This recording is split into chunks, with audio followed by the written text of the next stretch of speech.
നമസ്കാരം. മലയാളി വാർത്തയിലേക്ക് സ്വാഗതം. ടെഹ്റാനിൽ അതിഥിയായി എത്തിയ ഹമാസ് നേതാവ് ഇസ്മയിൽ ഹാനിയെ കൊലപ്പെടുത്തിയതിന് പ്രതികാരമായി വിദേശത്തുള്ള ഉന്നത ഇസ്രയേലികളെ വധിക്കാൻ ഇറാൻ ശ്രമിച്ചേക്കുമെന്ന റിപ്പോർട്ടുകൾക്കിടെ മകന് സുരക്ഷ വർദ്ധിപ്പിക്കണമെന്ന ആവശ്യവുമായി ഇസ്രയേൽ പ്രധാനമന്ത്രി ബെഞ്ചമിൻ നെതന്യാഹു രംഗത്തെത്തി. ഫ്ലോറിഡയിൽ കഴിയുന്ന യായർ നെതന്യാഹുവിന് കൂടുതൽ സംരക്ഷണം ഒരുക്കണമെന്നാണ് ആവശ്യമുയർന്നത്. ഹാനിയുടെ രക്തത്തിന് പകരമായി ഇസ്രയേലിലെ ഹൈ പ്രൊഫൈൽ വ്യക്തികളെയാണ് ഇറാൻ നോട്ടമിടുന്ന വാർത്തകളുടെ അടിസ്ഥാനത്തിലാണ് നെതന്യാഹു ഇത്തരമൊരു ആവശ്യം ഉയർത്തിയിരിക്കുന്നതെന്ന് ടൈംസ് ഓഫ് ഇസ്രയേൽ റിപ്പോർട്ട് ചെയ്തു. പേഴ്സണൽ സെക്യൂരിറ്റി വിഭാഗത്തിലെ ഉപദേശക സമിതിക്ക് മുന്നിൽ നെതന്യാഹുവിന്റെ ഓഫീസ് ചുമതലയുള്ള ഡയറക്ടർ ജനറൽ യോസി ഷെലിയാണ് മകന്റെ സുരക്ഷ കൂട്ടാൻ അപേക്ഷ സമർപ്പിച്ചിരിക്കുന്നത്. ഇറാൻ ആക്രമണം തന്നെയാണ് അപേക്ഷയിൽ കാരണമായി ചൂണ്ടിക്കാട്ടിയിരിക്കുന്നത്. റിപ്പോർട്ടുകൾ പ്രകാരം 2023 മാർച്ച് മുതൽ ഫ്ലോറിഡയിലെ മിയാമിയിൽ താമസിക്കുന്ന മകൻ യയാറിന് ഇതിനകം തന്നെ സുരക്ഷാ നടപടികൾ ഉയർത്താൻ നെതന്യാഹു ശ്രമിച്ചിട്ടുണ്ട്. യയാർ നെതന്യാഹുവിന് കാര്യമായ ഭീഷണികളൊന്നും നേരിടുന്നതായി സൂചനയില്ലെന്നും നിലവിൽ പ്രകടമായ ഭീഷണികളൊന്നും ഉയരാത്തതിനാൽ യായറിന്റെ സുരക്ഷ കൂട്ടാനിടയില്ല എന്നുമാണ് ഒരു ഉദ്യോഗസ്ഥൻ ഇസ്രയേൽ മാധ്യമമായ ചാനൽ 12 വെളിപ്പെടുത്തിയത്. ഭീഷണിയുടെയും കൃത്യമായ ഇടവേളകളെ വിലയിരുത്തലുകളുടെയും അടിസ്ഥാനത്തിൽ മാത്രമേ ഷിൻബെറ്റ് വ്യക്തികൾക്കുള്ള സുരക്ഷ കൂട്ടാറുള്ളൂ. വിദേശത്തുള്ള ഇസ്രയേലികളുടെ സുരക്ഷാ ചുമതല വഹിക്കുന്ന രഹസ്യാന്വേഷണ സംഘം ഷിൻബെറ്റിന്റെ സംരക്ഷണത്തിലാണ് യായർ നെതന്യാഹു ഉള്ളത്.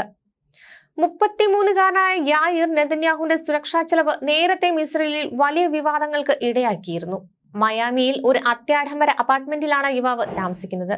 ഒരു ഡ്രൈവറും ഷിൻബെറ്റിന്റെ അതിസുരക്ഷാ വിഭാഗമായ യൂണിറ്റ് 730 നിന്നുള്ള 2 അംഗരക്ഷകരും യായറിനൊപ്പമുണ്ട്.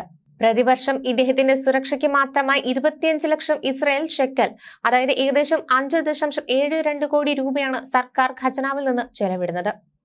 ഓരോ മാസവും 2 ലക്ഷം ഷെക്കൽ, അതായത് ഏകദേശം 45 ലക്ഷം രൂപയാണ് ചെലവാകുന്നത്. ഇസ്രയേലിലെ ഉന്നത തലത്തിലുള്ള 7 പ്രമുഖർക്ക് മാത്രമാണ് യൂണിറ്റ് 730 സുരക്ഷയൊരുക്കുന്നത്. പ്രസിഡന്റ്, പ്രധാനമന്ത്രി, പ്രതിരോധ മന്ത്രി, വിദേശമന്ത്രി, നെസറ്റ് സ്പീക്കർ, പ്രതിപക്ഷ നേതാവ്, സുപ്രീം കോടതി ചീഫ് ജസ്റ്റിസ് എന്നിവരാണ് ആ പ്രമുഖർ. മന്ത്രിമാർ ഉൾപ്പെടെ ബാക്കിയുള്ള പ്രധാന വ്യക്തികൾക്കെല്ലാം പ്രധാനമന്ത്രിയുടെ ഓഫീസിന് കീഴിലുള്ള മാഗിൻ യൂണിറ്റാണ് സുരക്ഷയൊരുക്കുന്നത്. ഇത്തരമൊരു സാഹചര്യത്തിലാണ് നെതന്യാഹുവിന്റെ മകന് ഇതേ പരിരക്ഷ നൽകുന്നത്. ഇതിനെതിരെ വലിയ തോതിലാണ് വിമർശനമുയരുന്നത്. എന്നാൽ യായറിന്റെ ഷിൻബെറ്റ് സുരക്ഷ 1 വർഷത്തേക്ക് കൂടി നീട്ടുകയാണെന്ന് കഴിഞ്ഞ മാസം ഇസ്രയേൽ അധികൃതർ പറഞ്ഞിരുന്നു. നെതന്യാഹുവിന്റെ ഭാര്യ സാരയുടെയും മറ്റൊരു മകനായ ആവ്നെറിന്റെയും സുരക്ഷയും നീട്ടിയിട്ടുണ്ട്. രണ്ടുപേരും നെതന്യാഹുവിനൊപ്പം ഇസ്രയേലിലാണ് കഴിയുന്നത്.